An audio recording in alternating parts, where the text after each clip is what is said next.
校事会议对去年开始办学校刷出现乱斗数的情形，教师团体就呼吁讲，这个机制爱废除。教育部长陈永尧表示，即马会先检讨分流机制甲处理过程，避免人无签名乌白来投诉。从去年校事会议创立以来，真侪教师团体拢讲学校出现乌白投诉的情形。全高中15提出因的调查指出，经过校事会议调查了后，真正达到停聘改聘程度的案件，敢若6%。这个制度根本是咧空胖。高受理哦，就只要投诉就是受理哦。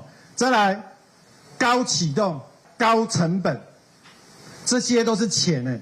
伫立法院教育文化委员会针对校事会议，几个立委嘛提出质疑。国民党立委郭志温引用教育部的数据讲，去年4月中到今年5月底，平均一个月有125个老师去互调查，无成立的是34%。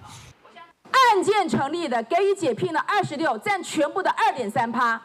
这个比率，我相信，身为老师，我相信我们需要秉公处理。身为家长，我也很害怕，我万一举发，万一说我的名字，我的孩子被看到，我搞不好会受不平等待遇。针对校事会议的争议，全教总主张就要废除，或者是大幅度修改校事会议调查的制度。教育部长陈永尧表示，目前的方向是检讨校事会议分流的机制。投诉若无签名，嘛被处理。我们希望分流在前面，只有真正不适任教师，当时校事会本来是处理不适任教师。